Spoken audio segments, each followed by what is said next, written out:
إن الحمد لله نحمده ونستعينه ونؤمن به ونتوكل عليه ونعوذ بالله من شرور أنفسنا ومن سيئات أعمالنا من يهده الله فلا مضل له ومن يضلل فلن تجد له وليا مرشدا اللهم صل على محمد وعلى آل محمد كما صليت على إبراهيم وعلى آل إبراهيم وبارك على محمد وعلى آل محمد كما باركت على إبراهيم وعلى آل إبراهيم إنك حميد مجيد. أعوذ بالله من الشيطان الرجيم. يا أيها الناس اتقوا ربكم الذي خلقكم من نفس واحدة وخلق منها زوجها وبث منهما رجالا كثيرا ونساء واتقوا الله الذي تساءلون به والأرحام إن الله كان عليكم رقيبا. يا أيها الذين آمنوا اتقوا الله وقولوا قولا سديدا يصلح لكم أعمالكم ويغفر لكم ذنوبكم ومن يطع الله ورسوله فقد فاز فوزا عظيما. يا أيها الذين آمنوا اتقوا الله حق تقاته ولا تموتن إلا وأنتم مسلمون. أما بعد فإن خير الكلام كلام الله وخير السنن سنن محمد صلى الله عليه وسلم وشر الأمور محدثاتها وكل محدثة بدعة وكل بدعة ضلالة وكل ضلالة في النار. بسم الله الرحمن الرحيم. إني وجهت وجهي للذي فطر السماوات والأرض حنيفا وما أنا من المشركين.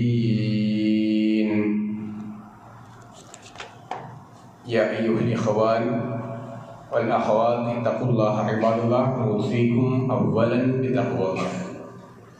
ഏറെ പ്രിയം നിറഞ്ഞ സഹോദരന്മാരെ, സഹോദരിമാരെ, വിശ്വാസികളെ, അള്ളാഹുവിൻ്റെ നിയമങ്ങളും നിർദ്ദേശങ്ങളും പാലിച്ച് ഖബറിലേക്ക് മടങ്ങേണ്ടവരാണ് നമ്മളെല്ലാവരും എന്ന ബോധത്തോടുകൂടി അമലുകളെ ക്രമീകരിക്കണേ എന്ന് ഓരോരുത്തരെയും ആമുഖമായി ഓർമ്മിപ്പിക്കുകയാണ്. അള്ളാഹു നമ്മുടെ എല്ലാവരുടെയും ആരോഗ്യവും ഈമാനും മരണം വരെ നിലനിർത്തി തരുമാറാവട്ടെ.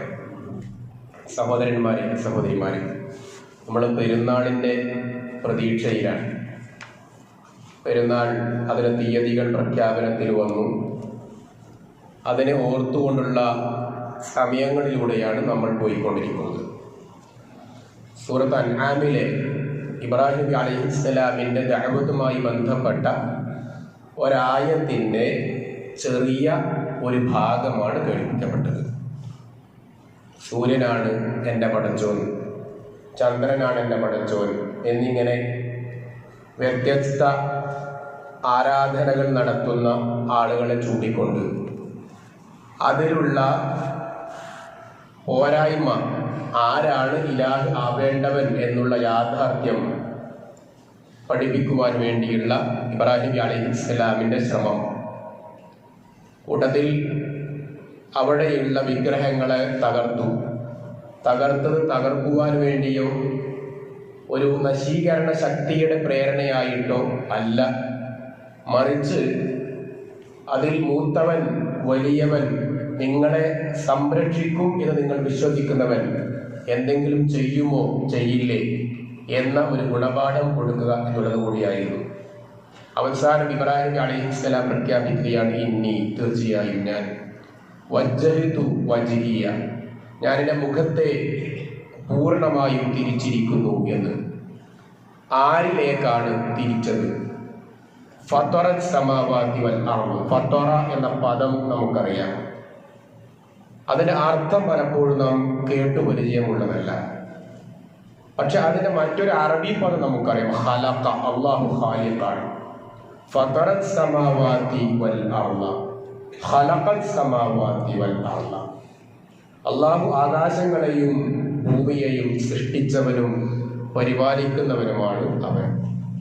ആ റബ്ബിലേക്കാണ് എൻ്റെ മുഖം ഞാൻ തിരിച്ചത് എന്നാണ്. സുജൂദ് ചെയ്യുന്ന, കൈകെട്ടി സുജൂദിലേക്ക് നോക്കുന്ന, നമ്മുടെ നാവിലൂടെ വരുന്ന പദമാണ് കൈകെട്ടിയതിനു ശേഷമുള്ള പ്രാരംഭ പ്രാർത്ഥനയുടെ ഒരു ഭാഗമാണ് ഇത്.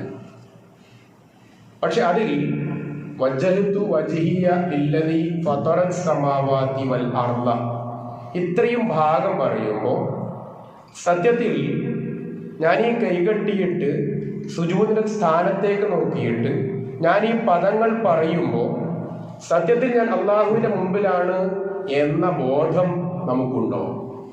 ഇബ്രാഹിം നബി അലൈഹിസ്സലാം കൃത്യമായി അത് പറഞ്ഞത് അക്ഷരാർത്ഥത്തിൽ ഉൾക്കൊണ്ടുകൊണ്ടായിരുന്നു.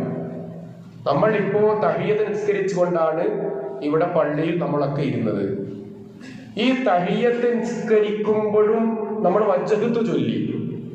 ഇബ്രാഹിം നബി അലൈഹിസ്സലാമിന്റെ ആ മില്ലത്തിന്റെ ഭാഗമായി പെരുന്നാളിലേക്ക് നാം ഇങ്ങനെ പ്രതീക്ഷയോടെ പോവുകയാണ്. ഈ സമയത്ത് ഈ തഹിയ്യത്തിൽ, ഇക്കഴിഞ്ഞ തഹിയ്യത്തിൽ നമ്മൾ വജ്ജഹത്ത് പറഞ്ഞപ്പോ ഇബ്രാഹിം നബി അലൈഹിസ്സലാം പറഞ്ഞ ആ അതേ അർത്ഥത്തിൽ തന്നെയാണോ ഞാൻ വജ്ജഹത്തു വജ്ഹിയ എന്ന് കൈകെട്ടിയിട്ട് പറഞ്ഞത് എന്നൊരാലോചന നിർബന്ധമായും നമുക്കുണ്ടാവേണ്ടതാണ്. രണ്ടാമതായി ഇബ്രാഹിം നബി അലൈഹിസ്സലാം സെമിറ്റിക് മതത്തിലുള്ള, സെമിറ്റിക് മതം എന്ന് പറഞ്ഞാൽ ജൂതമതം, ക്രിസ്തുമതം, ഇസ്ലാം മതം, മതത്തിലുള്ള എല്ലാവരും ബഹുമാനിക്കുന്ന, ആദരിക്കുന്ന ഒരു നബിയാണ് ആര്? ഇബ്രാഹിം നബി അലൈഹിസ്സലാം. ആ ഇബ്രാഹിം നബി അലൈഹിസ്സലാമിനെ ആയിരുന്നു മക്കയിലെ മുശ്രിക്കുകളിൽ പലരും വിളിച്ച് തേടിയതും പ്രാർത്ഥിച്ചതും. അത് മറ്റൊരു വശമാണ്, ഇപ്പോൾ വിശദീകരിക്കേണ്ടതില്ല. അപ്പൊ ഇബ്രാഹിം നബി അലൈഹിസ്സലാം പിൽക്കാലത്ത് ആരായി? ആ ചരിത്രം പറയേണ്ടതില്ല. എന്നാൽ അദ്ദേഹത്തിന്റെ മുൻകാലം ആരായിരുന്നു? അതും വിശദീകരിക്കേണ്ടതില്ല. അദ്ദേഹത്തിന്റെ ബാക്ക്ഗ്രൗണ്ട് എന്ന് പറഞ്ഞാൽ വളരെ മോശമായിരുന്നു. സാഹചര്യം മോശമാണ്, ജീവിത ചുറ്റുപാട് മോശമാണ്, കുടുംബ പശ്ചാത്തലം മോശമാണ്, എല്ലാം മോശമാണ്. കൃത്യമായി ബിംബ ആരാധകൻ എന്നതിനേക്കാൾ ഉപരി കൃത്യമായി ഒരു പൂജാരി എന്ന നിലയിലുള്ള തന്റെ ആദർശത്തിന് എതിരായിട്ടുള്ള ഒരാളായിരുന്നു പിതാവ്.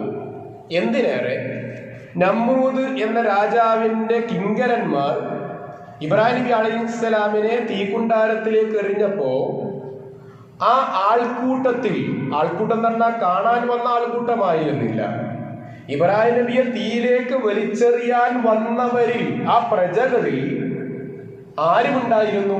സ്വന്തം പിതാവ് പോലും ഉണ്ടായിരുന്നു. ഇബ്രാഹിം, നീ പണി നിർത്തിയില്ലെങ്കിൽ ഞാൻ എൻ്റെ വീട്ടിൽ നിന്നും ഞാൻ നിന്നെ കല്ലെറിയും, ഞാൻ എൻ്റെ വീട് പിണ്ടം വെച്ച് പടിയടക്കും എന്ന് പറഞ്ഞത് ഉപ്പയായിരുന്നു. ആ ഉപ്പയാണ് തീയിലേക്ക് വലിച്ചെറിയാൻ മുന്നിൽ നിന്നവൻ, താല്പര്യമെടുത്തവനിൽ ഒരാൾ. പിന്നെ ആ ചരിത്രത്തിന് ബാക്കി വിശദീകരിക്കേണ്ടതില്ല. ഇങ്ങനെ ഇബ്രാഹിം നബി അലൈഹിസ്സലാമിന്റെ കുടുംബ പശ്ചാത്തലം, സാഹചര്യം, സന്ദർഭം, ആ നാടിന്റെ അന്തരീക്ഷം എല്ലാം തനിക്കെതിരെ. നമ്മൾ പറയാം സാഹചര്യമാണ് എന്നെ അങ്ങനെ ആക്കിയതെന്ന് പറയാറുണ്ടല്ലോ. സാഹചര്യമൊക്കെ ഇബ്രാഹിം നബിക്ക് എതിരായിരുന്നു. അവിടെ പിടിച്ചു നിന്നു. ആ ഇബ്രാഹിമാണ് 20ഓളം പേരുകളിൽ അള്ളാഹു വിളിച്ച ഉന്നത സ്ഥാനത്തെത്തിയത്. ഹലീം എന്നൊക്കെ ഇബ്രാഹിം നബിയെ വിളിച്ചു, അല്ലെ? സഹനശീലൻ, ഖലീൽ, കൂട്ടുകാരൻ എന്നിങ്ങനെ ഒരുപാട് പേരുകൾ വിളിക്കപ്പെട്ടു. ഇവിടെ രണ്ടാമതായി നമുക്കുള്ള ഗുണപാഠം 12:57 ഇപ്പോൾ സമയം. 12:56 തെറ്റ് ചെയ്ത ഒരു മനുഷ്യൻ റബ്ബിന്റെ മുന്നിൽ മോശക്കാരനാണ്. പക്ഷെ ആ മനുഷ്യൻ 12:56 കഴിഞ്ഞ ഒരു സെക്കൻഡ് കഴിയുമ്പോൾ അവന് വരുന്ന ബോധോദയം 12:57 ആകുമ്പോഴേക്കും റബ്ബിന്റെ മുന്നിൽ അവൻ ആരായി? നല്ലവനാകും. 100 പേരെ കൊന്ന സംഭവം ഇവിടെ തെളിവായി ഉദ്ധരിക്കാം. അപ്പോ നമ്മുടെ മുൻ ചെയ്തികളെക്കാൾ റബ്ബിന്റെ നമ്മിലേക്കുള്ള നോട്ടം നമ്മുടെ നിലവിലുള്ള പ്രവർത്തനമാണ്, പ്രസന്റ് കണ്ടീഷനാണ്, നിലവിലുള്ള അവസ്ഥകളാണ് കൂടുതൽ പരിഗണിക്കുക. ആ നിലവിലെ നിയ്യത്തിനെയാണ് പരിഗണിക്കുക, നിലവിലുള്ള ഇഖ്ലാസിനെയാണ് പരിഗണിക്കുക. ആ നിയ്യത്തും ആ ഇഖ്ലാസും ആ അമലും നന്നായി കഴിഞ്ഞാൽ മുൻകഴിഞ്ഞ തിന്മകളെ മായ്ച്ചു കളയും. യുബദ്ദിലുല്ലാഹു സയ്യിആതിഹിം ഹസനാത്ത്, തിന്മകളെ നന്മകൾ കൊണ്ട് മായ്ച്ചു കളയും എന്ന്. അപ്പോൾ ഒരു മനുഷ്യൻ മനുഷ്യനാകണം, ഒരു മനുഷ്യൻ മുസ്ലിം ആകണം, ഒരു മനുഷ്യൻ മുഅ്മിനാകണം, ഒരു മനുഷ്യൻ മുത്തഖിയാവണം, ഒരു മനുഷ്യൻ മുഖ്ലിസ് ആവണം, ഇഖ്ലാസ് ഉള്ളവനാവണം. അത് എങ്ങനെ എന്നുള്ളതാണ് ഈ ദുൽഹജ്ജിന്റെ ആദ്യത്തെ ഈ 10 ദിവസത്തിനുള്ളിൽ നമ്മളും ഓരോരുത്തരും മനസ്സിലാക്കിയത്. എങ്ങനെയാവണം? വിശുദ്ധ ഖുർആൻ അൽ മുസ്ലിമൂന വൽ മുസ്ലിമാത്ത് വൽ മുഅ്മിനൂന വൽ മുഅ്മിനാത്ത് എന്ന് പറഞ്ഞ കൂട്ടത്തിൽ വദ്ദാകിരീന വദ്ദാകിറാത്ത് എന്ന പ്രയോഗമുണ്ട്. അപ്പോ ദിക്ർ ചെയ്യുന്നവനും ദിക്ർ ചെയ്യുന്ന പെണ്ണും. ഒരാൾ മുസ്ലിം എന്ന് പറഞ്ഞാൽ, മുത്തഖി എന്ന് പറഞ്ഞാൽ ഏതെങ്കിലും ഒരു നിശ്ചിതമായ സമയത്ത് മാത്രം വേണ്ടതാണോ? അല്ല. ഈ 12:59 ഞാൻ മുസ്ലിമാണ്, ഞാൻ ഉച്ചക്ക് 12 മണിക്ക് ഞാൻ കാഫിറായിരുന്നു എന്ന് നമുക്ക് പറയാൻ പറ്റുമോ? ഇല്ല. എങ്കിൽ ആ കൂട്ടത്തിൽ അള്ളാഹു പഠിപ്പിച്ച ഒരു പ്രയോഗമാണ് വദ്ദാകിരീന, ദിക്ർ ചെയ്യുന്നവൻ എന്ന് പറഞ്ഞാൽ ദിക്ർ എന്നുള്ളത് കേവലം അക്ഷരങ്ങൾ അല്ല എന്നർത്ഥം, അക്ഷരങ്ങളിൽ മാത്രം ഒതുങ്ങേണ്ടതല്ല എന്നർത്ഥം. ഒന്ന് ഒതുങ്ങിയിരിക്കാൻ പറ്റുന്നവരുണ്ടെങ്കിൽ ഒതുങ്ങിയിരുന്നായിരുന്നു, സ്ഥലം ഉണ്ടെങ്കിൽ ഒന്ന് ഒതുങ്ങിയിരുന്നാൽ പിന്നെ വരുന്നവർക്ക് ഇരിക്കാനോ. അപ്പൊ വദ്ദാകിരീൻ, ദിക്ർ ചെയ്യുന്നവർ എന്ന് പറയുമ്പോൾ അത് ജീവിതത്തിന്റെ മുച്ചൂടും ഞാൻ മുസ്ലിമാണ് എന്നതുപോലെ, ജീവിതത്തിന്റെ മുച്ചൂടും ഞാൻ മുഅ്മിനാണ് എന്നതുപോലെ ജീവിതത്തിന്റെ മുച്ചൂടും എന്തായിരിക്കണം? ഞാൻ ദിക്ർ ചെയ്യുന്നവനാണ് എന്ന നിലയിൽ ഉണ്ടായിരിക്കണം. അപ്പൊ നമ്മുടെ മനസ്സിനെ ആ രൂപത്തിൽ നാം പരുവപ്പെടുത്തിയെടുക്കണം എന്നതാണ് പറഞ്ഞതിന്റെ ചുരുക്കം. അടുത്തതായി നാം ഓർക്കേണ്ടത്, എങ്ങനെയാണ് പ്രിയപ്പെട്ടവൻ ആവുക? റബ്ബിന്റെ മുന്നിൽ ഞാൻ പ്രിയപ്പെട്ടവനാവണം.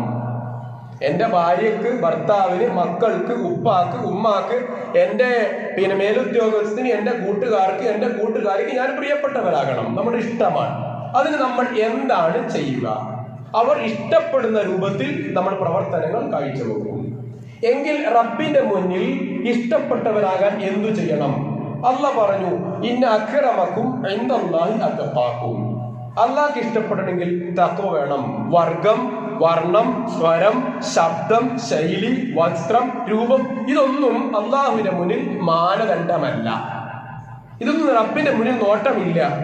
ആയി ഓനെ കാണാൻ നല്ല ചൊറുങ്കുണ്ട് എന്നുള്ളത് അല്ല റബ്ബിന്റെ മുന്നിൽ. ഇന്ന അക്രമക്കും, നിങ്ങളിൽ ഉദാത്തൻ, നല്ലവൻ, ഇൻദല്ലാഹി, അള്ളാഹുവിന്റെ അടുക്കൽ നല്ലവനാകാൻ ആരാണ്? അത്ഖാക്കും, തഖ്വയുണ്ടാകണം. അപ്പൊ എങ്ങനെയാണ് തഖ്വയുണ്ടാവുക? അതാണ് ഇബ്രാഹിം നബിയുടെ ചരിത്രം നമുക്ക് പഠിപ്പിക്കുന്നത്. അതിൽ ഇമാം ഇബ്രാഹിം നബി എന്ന് പറഞ്ഞു. എന്താണ് ഇമാമിയ്യത്ത് എന്ന് പറഞ്ഞാൽ? എന്താണ് ഇമാം? ആ പദം നമുക്കറിയാം. പക്ഷെ സത്യത്തിൽ എന്താണ് ഇമാം എന്ന് പറഞ്ഞാൽ? ലീഡർഷിപ്പ് കൊടുക്കാൻ യോഗ്യത ഉള്ളവൻ എന്നാണ് അതിന്റെ അർത്ഥം. എന്താണ് ആ യോഗ്യത? എന്താണ് യോഗ്യത? മാതൃകയായിരിക്കണം, റോൾ മോഡൽ ആയിരിക്കണം. എവിടെ, എങ്ങനെ, ഏത് രൂപത്തിൽ നമ്മൾ ആലോചിക്കേണ്ടതാണ്. വജഅൽനാ ലിൽമുത്തഖീന ഇമാമ, സൂറത്തുൽ ഫുർഖാനിലെ ആയത്താണ്. അല്ലാഹുവേ, മുത്തഖികളുടെ ഇമാമാക്കി എന്നെ മാറ്റണേ. ആരാണ് അതിൽ ഒരാൾ? ഇബ്രാഹിം നബിയാണ്. ഇബ്രാഹിം നബി ഉലുൽ അസ്മിൽപ്പെട്ടയാളാണ്. മനക്കരുത്തുള്ള 5 നബിമാരിൽപ്പെട്ട ഒരു നബിയാണ് ഇബ്രാഹിം നബി അലൈഹിസ്സലാം. ആ ഇബ്രാഹിം നബി അലൈഹിസ്സലാം ഉമ്മത്താണ്. ഒരു വ്യക്തി എങ്ങനെയാണ് സമൂഹമാവുക, ഒരു വ്യക്തിക്ക് എങ്ങനെയാണ് സമുദായമാകാൻ കഴിയുക, ഞാൻ എന്നൊരു വ്യക്തി അത് എങ്ങനെയാണ് ഒരു സ്ഥാപനത്തിൽ, എൻ്റെ വീട്ടിൽ, എൻ്റെ നാട്ടിൽ, എൻ്റെ കുടുംബത്തിൽ ഒരു സമൂഹത്തിന്റെ പദവിയിലെത്തുക, എങ്ങനെയാണ് ഒരു ഉമ്മത്തിന്റെ പദവിയിലെത്തുക. ഈ പള്ളിയിലിരിക്കുന്ന കുട്ടികൾ ആലോചിക്കേണ്ടതാണ്, വൃദ്ധന്മാർ ആലോചിക്കേണ്ടതാണ്, സ്ത്രീകൾ ആലോചിക്കേണ്ടതാണ്, ഓരോരുത്തരും ആലോചിക്കേണ്ട ഒരു പ്രയോഗമാണ് ഉമ്മത്ത് എന്ന പ്രയോഗം. ഇബ്രാഹിം നബി ഉമ്മത്തായിരുന്നു. ഉമ്മത്ത് എന്ന് പറഞ്ഞാൽ സമൂഹം, സമുദായം എന്നൊക്കെയാണ്. എങ്ങനെയാണ് എൻ്റെ വീട്ടിൽ, എൻ്റെ കൂട്ടുകാരിൽ, എൻ്റെ നാട്ടിൽ, എൻ്റെ ക്ലാസ് റൂമിൽ, എൻ്റെ പാഠശാലയിൽ, എൻ്റെ ഓഫീസിൽ, എൻ്റെ കടയിൽ, എൻ്റെ കുടുംബത്തിൽ എങ്ങനെ എനിക്ക് ഉമ്മത്ത് ആകാൻ പറ്റും? നമ്മൾ സ്ഥിരമായി പ്രാർത്ഥിക്കുന്ന പ്രാർത്ഥന റബ്ബന ഹബ് ലനാ മിൻ അസ്വാജിനാ വദുർരിയാതിനാ ഖുർറത അയുനിൻ വജ്അൽനാ ലിൽ മുത്തഖീന ഇമാമ. അപ്പോൾ എന്താണ് ഇമാം എന്ന് പറഞ്ഞാൽ? അത് കേവലം ശമ്പളം കൊടുത്ത് നിൽക്കുന്ന ഒരു ഉത്തരവാദിത്തമാകുന്ന ജോലിയുടെ പദമല്ല ഇമാം എന്നുള്ളത്. അപ്പൊ ഇമാം എനിക്കാവണം. എൻ്റെ ഭാര്യയുടെ മുന്നിൽ ഞാൻ ഇമാമാവണം, എൻ്റെ ഭർത്താവിന്റെ മുന്നിൽ ഞാൻ ഇമാമാവണം, എൻ്റെ മക്കളുടെ മുന്നിൽ ഞാൻ ഇമാമാവണം, എൻ്റെ ഉമ്മയുടെ മുന്നിൽ ഇമാമാവണം. ഇങ്ങനെ ഓരോ തലത്തിലെത്തുന്നവരും അവിടെ ഇമാമാവണം. ഈ രൂപത്തിൽ മുത്തഖികളുടെ ഇമാമാകാൻ ആർക്ക് കഴിഞ്ഞു? ഇബ്രാഹിം നബി അലൈഹിസ്സലാമിന് കഴിഞ്ഞു. എങ്ങനെയായിരുന്നു? വാശിയിലൂടെയാണോ? അല്ല. വക്കാണത്തിലൂടെയാണോ? അല്ല. ഇബ്രാഹിം നബി അലൈഹിസ്സലാം തന്റെ വലിയൊരു സംഗതി വരുന്നുണ്ട്, ഉപ്പയുടെ സംഭവം വരുന്നുണ്ട്. പരലോകത്തെത്തിയിട്ട് ഉപ്പ വരികയാണ്, മോനെ ഞാൻ എൻ്റെ ഉപ്പയാണ്, നീ എന്നെ സംരക്ഷിക്കണം. നരകത്തിന്റെ ശിക്ഷയുമായി അനുഭവിക്കുന്ന പിതാവ് മകന്റെ അടുക്കലേക്ക് വരികയാണ്. അപ്പോ അള്ളാഹുവോട് ഇബ്രാഹിം നബി അലൈഹിസ്സലാം ചോദിക്കുന്നു, നീ എന്നോട് കരാറ് ചെയ്തതാണ് എന്നെ അപമാനിക്കുകയില്ല എന്ന്. ആൾക്കൂട്ടത്തിൽ എന്നെ അപമാനിക്കൂല എന്ന് അള്ളാഹുവെ നീ എന്നോട് കരാറ് ചെയ്തിട്ടുണ്ട്. ആ കരാർ ഇവിടെ നീ പൂർത്തീകരിക്കണം. എൻ്റെ ഉപ്പ ഇതാ എൻ്റെ അടുക്കൽ വന്നിരിക്കുകയാണ്, എൻ്റെ ഉപ്പയെ രക്ഷപ്പെടുത്തണം. റബ്ബിന്റെ പ്രഖ്യാപനം ഇല്ല, അത് മാത്രം ചോദിക്കരുത്. അത് ചോദിക്കാൻ നിനക്കൊരവകാശവുമില്ല എന്നാണ്.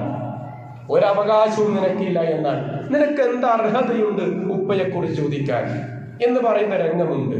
അപ്പൊ അവിടെ സ്വന്തം പിതാവിനെ സംരക്ഷിക്കാൻ കഴിഞ്ഞിട്ടില്ല. എന്നെ പിടിച്ചവർ ഏതും പേടിക്കണ്ട എന്ന് ചിലർക്ക് തോന്നാറുണ്ട്. ഇന്ന ത്വരീഖത്തിലോ ഇന്ന ആൾക്കാരിലോ ഇന്ന ഉസ്താദിനെയോ ഇന്ന പണ്ഡിതനെയോ ഞാൻ പിൻപറ്റിയാൽ എന്റെ തെറ്റ് അവരേറ്റെടുക്കുമല്ലോ എന്ന് ആർക്കെങ്കിലും തോന്നിയിട്ടുണ്ടെങ്കിൽ അത് മഹാ അബദ്ധമാണ്. കാരണം ഇബ്രാഹിം നബി അലൈഹിസ്സലാമിന് സ്വന്തം പിതാവിനെ ഏറ്റെടുക്കാൻ കഴിഞ്ഞിട്ടില്ല, സ്വന്തം ഉപ്പയെ ഏറ്റെടുക്കാൻ കഴിയുകയില്ല. ഇതാരാ പറഞ്ഞത്? അള്ളയാ പറഞ്ഞത്. വലാ തുഖ്സിനി യൗമ യുബ്അഥൂൻ ഇല്ലാ മൻ അതല്ലാഹ ബിഖൽബിൻ സലീം. ല്ലേ? വലാ തുഖ്സിനി യൗമ യുബ്അഥൂൻ. അല്ലാഹുവേ, ഉയർത്തെഴുന്നേൽപ്പിന്റെ നാളിൽ എന്നെ നീ അപമാനിക്കരുത് എന്നാണ്. ആ ഉയർത്തെഴുന്നേൽപ്പിന്റെ നാളിന്റെ പ്രത്യേകത എന്താണ്? അല്ലേ?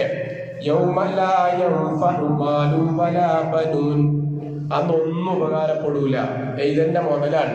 ആ ഒരേക്കറ പറമ്പ് എന്റേതായിരുന്നു, ആ മക്കൾ എന്റേതായിരുന്നു, എന്റെ മോൻ കാനഡയിലായിരുന്നു.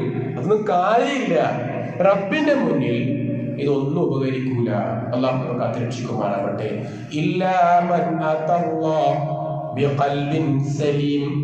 നല്ല മനസ്സുണ്ടോ അത് മാത്രമേ രക്ഷയുള്ളൂ. ഇബ്രാഹിം നബി അലൈഹിസ്സലാമിന്റെ മറ്റൊരു യോഗ്യതയാണ് ഖൽബുൻ സലീം ആയിരുന്നു എന്നാണ്. ഇബ്രാഹിം നബി അലൈഹിസ്സലാം സലീം എന്ന് പറഞ്ഞാൽ സലാമത്താവുക എന്ന പ്രയോഗം പഴമക്കാർക്കൊക്കെ അറിയാം, അല്ലെ? സലാമത്തായി എന്ന് പറയാറുണ്ട്. അപ്പോ രക്ഷപ്പെട്ട ഖൽബിന്റെ ഉടമയാണ് ഇബ്രാഹിം നബി അലൈഹിസ്സലാം എന്ന്. നമ്മുടെ ഖൽബ് എങ്ങനെയാണോ അങ്ങനെയാണോ ആവണം. അതിനുവേണ്ടി നമ്മൾ പ്രാർത്ഥിക്കണം എന്നുള്ളതാണ്. അടുത്തതായി നമ്മൾ ആലോചിക്കേണ്ടത്, ഇബ്രാഹിം നബി അലൈഹിസ്സലാമിന് സൃഷ്ടിപ്പിന്റെ രഹസ്യങ്ങൾ അല്ലാഹു പഠിപ്പിച്ചു കൊടുത്തിരുന്നു. ഇബ്രാഹിം നബിക്ക് കൊടുത്തൊരു യോഗ്യതയായിരുന്നു. ചരിത്രങ്ങൾ നമുക്കറിയാലോ. റബ്ബേ, നീ എങ്ങനെയാ മരിച്ചവരെ ജീവിപ്പിക്കാന്ന് ചോദിച്ചു. അപ്പൊ ഇബ്രാഹിം നിനക്കെന്നെ വിശ്വാസമായിട്ടില്ല എന്ന് ചോദിച്ചു. അല്ലൊരു യഖീൻ വരാനാണ് അത് കാണിച്ചിരുന്നെങ്കിൽ. അങ്ങനെയായിരുന്നു പക്ഷിയെ അറുത്തതിന് ശേഷം അതിന്റെ അവശിഷ്ടങ്ങൾ 4 മൂലകളിൽ നിക്ഷേപിക്കാൻ പറയുകയും അങ്ങനെ അതിനെ ജീവിപ്പിക്കുകയും ചെയ്ത ചരിത്രം ഇതേ മിമ്പറിൽ നമ്മൾ ആവർത്തിച്ചതാണ്. അപ്പോ സൃഷ്ടിപ്പിന്റെ രഹസ്യം ഇബ്രാഹിം നബി അലൈഹിസ്സലാമിന് അല്ലാഹു കാണിച്ചു കൊടുത്തു. എന്നിട്ട് പറഞ്ഞു ഇബ്രാഹിം നബി അലൈഹിസ്സലാം ദൗത്യം പൂർത്തിയാക്കിയവനാണ്. ഇവിടെയാണ് അറഫയിലേക്കുള്ള ഒരു എത്തിനോട്ടം നമ്മൾ നടത്തേണ്ടത്. ഇബ്രാഹിം നബി അലൈഹിസ്സലാമിന്റെ ചരിത്രം പറയുമ്പോൾ അറഫയെ മറക്കാൻ നമുക്കാവുകയില്ല. അറഫയിൽ നബി കരീം സല്ലല്ലാഹു അലൈഹി വസല്ലമ തന്റെ വിരലുകൾ ആകാശത്തേക്ക് ചൂണ്ടിക്കൊണ്ട് പറഞ്ഞു, അല്ലാഹുമ്മശ്ഹദ് അല്ലാഹുമ്മ അശ്ഹദ് അല്ലാഹുമ്മ അശ്ഹദ്, അല്ലാഹുവേ നീ സാക്ഷിയാണ്, അല്ലാഹുവേ നീ സാക്ഷിയാണ്, അല്ലാഹുവേ നീ സാക്ഷിയാണ്. എന്തിന് സാക്ഷി?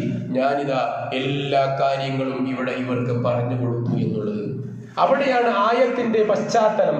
അൽയൗമ അക്മൽതു ലക്കും ദീനക്കും വഅത്മംതു അലൈക്കും നിഅമതി വറദീതു ലക്കുൽ ഇസ്ലാമ ദീന.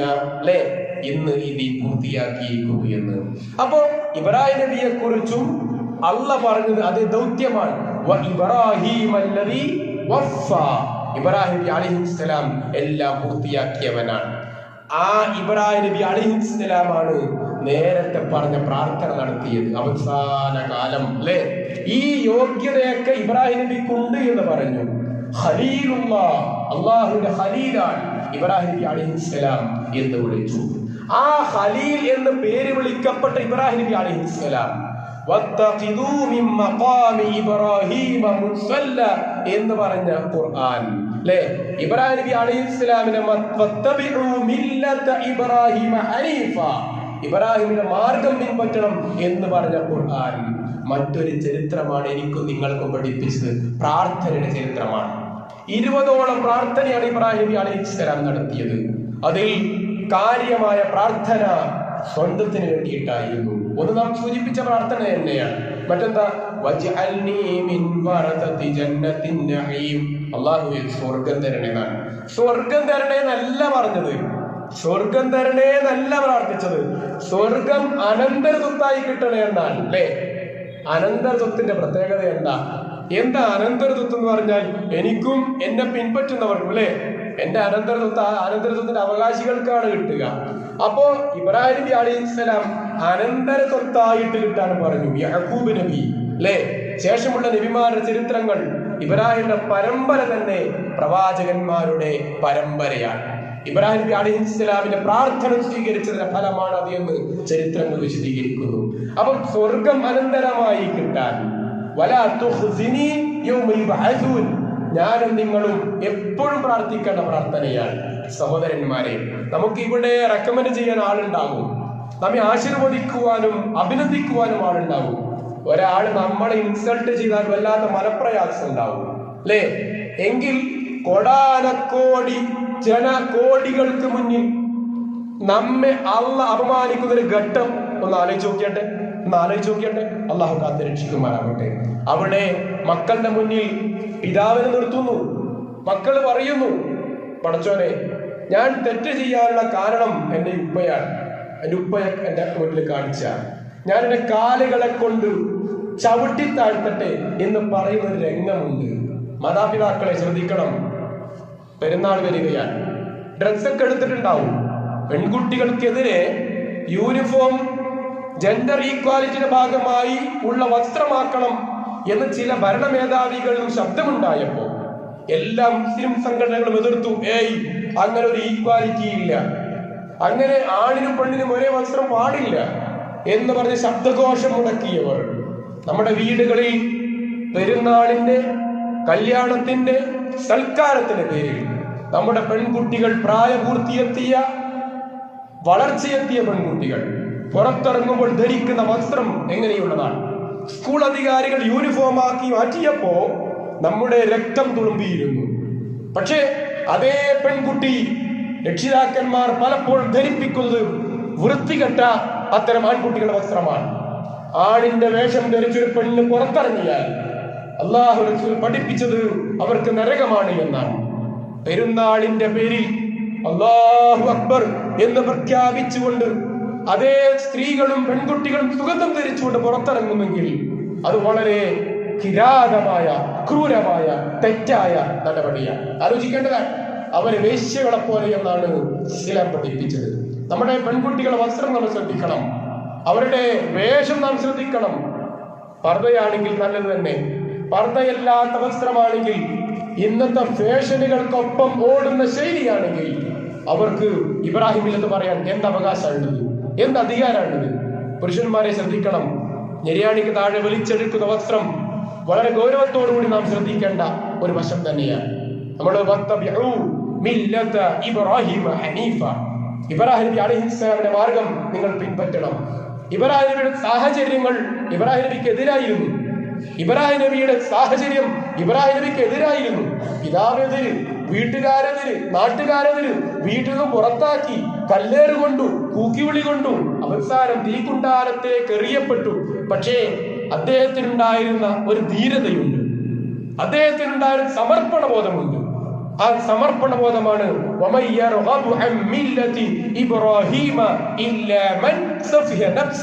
ആ ഇബ്രാഹിം നബിയുടെ മാർഗം ആരാണോ വെറുക്കുക അവൻ വിഡ്ഢിയാണ് എന്ന് പറഞ്ഞു, അവൻ പൊട്ടനാണ് എന്ന് പറഞ്ഞു. എന്താ ഇബ്രാഹിം നബിയുടെ പ്രത്യേകത? അസ്ലിം എന്ന് ഇബ്രാഹിം നബിയുടെ അല്ലാഹു പറഞ്ഞു, മുസ്ലിമാകൂ. ഖാല അസ്ലംതു, ഞാനിതാ മുസ്ലിമായിരിക്കുന്നു. എന്റെ റബ്ബിന് വേണ്ടി ഞാൻ കീഴ്പ്പെട്ടവനായിരിക്കുന്നു എന്ന് പറഞ്ഞു. അല്ലാഹുവേ എന്നെ നീ മുസ്ലിമാക്കണമെന്ന് പ്രാർത്ഥിക്കാൻ മുഹമ്മദ് മുസ്തഫ സല്ലല്ലാഹു അലൈഹി വസല്ലം പഠിപ്പിച്ചു. മുസ്ലിമായി മരിപ്പിക്കണേ എന്ന് പ്രാർത്ഥിക്കാൻ പഠിപ്പിച്ചു. മുസ്ലിങ്ങളിൽ ചേർക്കണേ എന്ന് പ്രാർത്ഥിക്കുവാൻ പഠിപ്പിച്ചു. അല്ലാഹു തൗഫീഖ് നൽകുമാറാകട്ടെ. إن الحمد لله وصلى الله على خاتم الأنبياء والمرسلين وعلى آله وصحبه أجمعين وعلى من تبع الهدى إلى يوم الدين. أما بعد يا أيها الإخوان والأخوات اتقوا الله عباد الله أوصيكم ثانيا بتقوى الله. ഏറെ സ്നേഹം നിറഞ്ഞ സഹോദരന്മാരെ സഹോദരിമാരെ, അള്ളാഹുവിന്റെ നിയമങ്ങളും നിർദ്ദേശങ്ങളും പാലിച്ച് ഖബറിലേക്ക് മടങ്ങേണ്ടവരാണ് നമ്മളെല്ലാവരും എന്ന ബോധത്തോടുകൂടി അമലുകളെ ക്രമീകരിക്കണേ എന്ന് ഒന്നുകൂടി ഓരോരുത്തരെയും ഓർമ്മിക്കുകയാണ്. അള്ളാഹു നമുക്ക് എല്ലാവർക്കും പരിപൂർണമായ ഈമാനും പരിപൂർണമായ ആരോഗ്യവും പ്രദാനം ചെയ്യുവാനാകട്ടെ.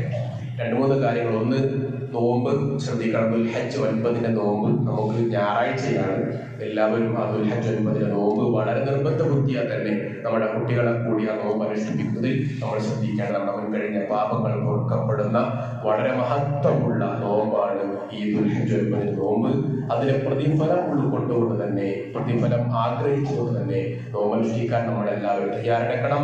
നമുക്ക് ഈ വിഷയം അറിയാത്തവർക്ക് പറഞ്ഞു കൊടുക്കണം. നമ്മുടെ വീട്ടിൽ ഒരു നോമ്പിന്റെ അന്തരീക്ഷമായി, ആരാധനയുടെ അന്തരീക്ഷമായി തലേന്ന് മാറണം എന്ന് ഓർമ്മിക്കണം. അതേപോലെ പെരുന്നാളിന്, ബലിപെരുന്നാളിന്റെ സുന്നത്ത് ഭക്ഷണം കഴിക്കാതെ പുറപ്പെടുക എന്നുള്ളതാണ്. ഇവിടെ പെരുന്നാൾ നിസ്കാരം ഇൻഷാ അല്ലാഹ് 7 മണിക്കാണ് തുടങ്ങുക. അത് നമ്മളെ കാത്തുക്കുന്ന ആരും വിചാരിക്കേണ്ടതില്ല. 7 മണിക്ക് തന്നെ നിസ്കാരം തുടങ്ങേണ്ടതുണ്ട്. അതിന് മുന്നേ എല്ലാവരും എത്തണം. ചെറിയ പെരുന്നാൾക്ക് ഭക്ഷണം കഴിച്ചുകൊണ്ടാണ് പുറപ്പെടേണ്ടത്. വലിയ പെരുന്നാൾക്ക് ഒന്നും കഴിക്കാതെയാണ് പുറപ്പെടേണ്ടത്. ആ ഒരു മര്യാദ നമ്മൾ ശ്രദ്ധിക്കണം. പോകുമ്പോഴും വരുമ്പോഴും വഴി വ്യത്യസ്തമാകുമ്പോൾ ശ്രദ്ധയുണ്ടാവണം. അത് വലിയൊരു ഹിക്മത്ത് ഉണ്ടെന്നാണ് പണ്ഡിതന്മാരൊക്കെ പറയുന്നത്. ബന്ധങ്ങൾ പുലർത്തും. ഒരു വഴിയിൽ വരുമ്പോൾ എന്തെയും കുറെ ആളുകളെ കാണും, മറ്റൊരു വഴിയോട് തിരിച്ചു പോകണമെന്നാണ്. അത് പറയാനുള്ള കാരണം ബന്ധങ്ങൾ ഊട്ടിയുറപ്പിക്കുന്നതിന്റെ ഭാഗമായിട്ടാണ് എന്നാണ് പണ്ഡിതന്മാരൊക്കെ പഠിപ്പിച്ചത്. പിന്നെ ഉളഹിയത്തിന്റെ വിഷയമാണ്. ഉളഹിയത്തിന് പിന്നെ നമ്മളൊക്കെ ചേർന്ന് അത്യാവശ്യം അതൊക്കെ വലിയ പണക്കാരൻ ചേരേണ്ടതാണ് എന്ന തോന്നലിൽ ആരും മാറ്റിവെക്കാൻ പാടില്ല. ഇനിയും ആർക്കെങ്കിലും അവസരം നഷ്ടപ്പെട്ടു പോയിട്ടുണ്ടെങ്കിൽ ഇനിയും അതിന് നിയത്ത് വെക്കുവാനും ഒരുപാട് സമയമുണ്ട് എന്നുള്ള ശ്രദ്ധയെന്ന് ഓർമ്മിപ്പിക്കുകയാണ്. അതേപോലെ തന്നെ നമ്മൾ ശ്രദ്ധിക്കുക, പെരുന്നാളിന് വരുമ്പോൾ തക്ബീറുകൾ, പൊതുവെ തക്ബീർ 2 തരം നമ്മൾ സൂചിപ്പിച്ചതാണ്. പെരുന്നാളിന്റെ അന്ന് ദുൽഹജ്ജ് 9 സുബഹി മുതൽ കൃത്യമായി ശബ്ദമുഖരിതമായി തക്ബീറിന്റെ ഘോഷം നമ്മുടെ നാവിൽ, നമ്മുടെ മനസ്സിൽ, നമ്മുടെ കൽവിൽ, നമ്മുടെ വീട്ടിൽ ഒക്കെ ഉണ്ടാവണം. അയ്യാമു തശ്രീഖിന്റെ അവസാന സമയം വരെ, ദുൽഹജ്ജ് 13 വരെയാണ് തക്ബീറിന്റെ സമയം. ഓർപ്പിക്കുകയാണ്. പള്ളിയിലും നേരത്തെ എത്തി എല്ലാവരുടെയും കൂടെ ഒച്ചത്തിൽ തക്ബീർ ചൊല്ലുന്ന രംഗമുണ്ടാവണം. സഹാബികൾ അങ്ങാടികളിലേക്ക് നല്ല ശബ്ദത്തിൽ തക്ബീർ മുഴക്കിയിരുന്നു, ഒരു എക്കോ ഉണ്ടായിരുന്നു എന്നൊക്കെ ഹദീസുകളിൽ വായിക്കാൻ പറ്റുന്നുണ്ട്. അതേപോലെ തന്നെ നമ്മൾ ശ്രദ്ധിക്കേണ്ട വിഷയം, ചില തീപിടുത്ത വാർത്തകളൊക്കെ നമ്മൾ വായിക്കുമ്പോൾ കഴിഞ്ഞ ആഴ്ച നമ്മൾ ഷൂ തട്ടുന്ന വിഷയമൊക്കെ പറഞ്ഞിരുന്നു. അപ്പൊ അതുപോലെ അതിന്റെ ബാക്കിയാണ് നമ്മൾ ഓർക്കേണ്ടത്. റസൂൽ പഠിപ്പിച്ചൊരു ഹദീസ്, ഹമ്മിറു അൽ ആനിയ വഅദ്കിനു അൽ അസ്ഖിയ വഅജിഫു അൽ അബ്വാബ വഅതുഫി വൽ മസാബിഹ. ഒന്ന്, നിങ്ങൾ പാത്രങ്ങൾ മൂടി വെക്കണം, അതേപോലെ തന്നെ വെള്ളത്തിന്റെ പാത്രം വായ മൂടിക്കെട്ടി ബന്ധിക്കണം എന്നൊക്കെ പൂജയിലേക്ക് ഇങ്ങനെ ഒഴിച്ചു വെക്കുന്ന സംവിധാനം, പഴയ കാലത്ത് പൂജ കെട്ടിത്തൂക്കുന്ന സംവിധാനമൊക്കെ അറിയാലോ. അപ്പോൾ വെള്ളപാത്രത്തിന്റെ വായ മൂടിക്കെട്ടി ബന്ധിക്കണം, അതുപോലെ വാതിലുകൾ അടക്കണം, വിളക്കുകൾ കെടുത്തണം എന്ന ഹദീസ് വിശദീകരിക്കാൻ സമയമില്ലാത്തത് ആ വിഷയം അവിടെ കൂടിയാണ്. അതേപോലെ തന്നെ നമ്മുടെ കേന്ദ്ര പള്ളി ഫണ്ട് എല്ലാ മാസത്തിലും രണ്ടാമത്തെ വെള്ളിയാഴ്ച നമ്മുടെ കേന്ദ്ര പള്ളി ഫണ്ട് ആയിരിക്കുമല്ലോ. ഇൻഷാ അല്ലാഹ് ഇന്നാണ് ആ കേന്ദ്ര പള്ളി ഫണ്ട് കളക്ഷൻ എന്നുള്ളത് ഓർപ്പിക്കണം. എല്ലാവരും അതുമായി സഹകരിക്കണം എന്ന് ഓർപ്പിക്കണം. അപ്പോൾ ഒരുപാട് കാര്യങ്ങൾ നാം ഓർത്തോർത്ത് പോയി. അപ്പോൾ ഇതൊക്കെ നമ്മുടെ മനസ്സിലുണ്ടാവുകയും കൂടുതൽ പ്രാർത്ഥനയാണ് നമ്മൾ ചെയ്യുന്നത്. കഴിഞ്ഞ ആഴ്ച നമ്മുടെ ഖുതുബയിൽ ജമാഅത്ത് നിസ്കാരത്തിന് പ്രാധാന്യം പറഞ്ഞപ്പോൾ 24 ഇരട്ടി എന്ന് പറഞ്ഞിരുന്നു. അത് അബദ്ധമാണ്. അത് തിരുത്തേണ്ടത് 27 ഇരട്ടി എന്നാണ് ഹദീസിൽ എന്ന പ്രയോഗം. അത് ആരെങ്കിലും തെറ്റായി മനസ്സിലാക്കിയിട്ടുണ്ടെങ്കിൽ അത് തിരുത്തണം എന്ന് ഓർമ്മിക്കണം. അല്ലാഹു അത് ഓർമ്മിച്ച സഹോദരൻ അല്ലാഹു കൃത്യമായ അഫ്ളലായ ശ്രേഷ്ഠമായ സ്വർഗവും ജന്നാത്തുൽ പ്രദാനം ചെയ്യുമാറാവട്ടെ. അപ്പൊ ഏതായാലും ഈ രൂപത്തിൽ ഒരുപാട് കാര്യങ്ങൾ ഓർക്കേണ്ടതാണ്. പുരുഷന്മാർ സുഗന്ധം ധരിച്ചുകൊണ്ട് പെരുന്നാൾ നിസ്കാരത്തിലേക്ക് വരാൻ ശ്രദ്ധിക്കുക. അതേപോലെ മറ്റു കാര്യങ്ങളൊക്കെ വളരെ ഗൗരവത്തിലുണ്ടാകും. ബാക്കിയൊക്കെ പെരുന്നാൾ ഖുതുബയിൽ നാം കേൾക്കേണ്ടതാണ് ഇൻഷാ അല്ലാഹ്. അപ്പൊ ഏതായാലും പറഞ്ഞതുപോലെ വസ്ത്രധാരണം ശ്രദ്ധിക്കണം. പ്രത്യേകിച്ച് നമ്മുടെ സ്ത്രീകൾ, പെൺകുട്ടികളുടെ വസ്ത്രധാരണം ശ്രദ്ധിക്കണം. സ്വഭാവം, സംസ്കാരം, പെരുമാറ്റം ഒക്കെ ശ്രദ്ധിക്കണം. തെറ്റുകൾ പൊറുക്കപ്പെടുന്ന വളരെ മഹത്തായ ഒരു സമയമാണ് ഇത് മനസ്സിലാക്കുക. നോമ്പുകാരന്റെയും അള്ളാഹുവിന്റെയും ഇടയിൽ ഒരു മറയുമില്ല. പ്രാർത്ഥന സ്വീകരിക്കുന്ന ആളുകളുടെ എണ്ണത്തിൽ പറഞ്ഞപ്പോൾ നോമ്പുകാരുടെ പ്രാർത്ഥന സ്വീകരിക്കപ്പെടാൻ സാധ്യതയുണ്ട്. അതുകൊണ്ട് തന്നെ നോമ്പ് നോറ്റാൻ സമയം പരമാവധി പ്രാർത്ഥിക്കാൻ നമ്മൾ ശ്രദ്ധിക്കുക. പ്രാർത്ഥന അധികരിപ്പിക്കുക. പ്രാർത്ഥന നമ്മുടെ ഈ ലോകത്തും പരലോകത്തുമുള്ള വർദ്ധനവിന് കാരണമാകുന്ന രൂപത്തിലുള്ള ഈമാനും തൗഫീഖും ആഫിയത്തും നമുക്ക് പ്രദാനം ചെയ്യുമാറാവട്ടെ. എല്ലാം കാണുന്ന അർഹമുർ റഹീമായ അല്ലാഹുവേ, മുസ്ലിമായി മുഅ്മിനായി ജീവിക്കുവാനും മരിക്കുവാനുള്ള തൗഫീഖ് നമുക്ക് നൽകണേ റഹ്മാനെ. എല്ലാം കാണുന്ന അർഹമുർ റഹീമായ അല്ലാഹുവേ, ലാ ഇലാഹ ഇല്ലല്ലാഹ് എന്ന് പ്രഖ്യാപിച്ച് മരിക്കുന്നവരിൽ ഞങ്ങളെ നീ ഉൾപ്പെടുത്തണേ റഹ്മാനെ.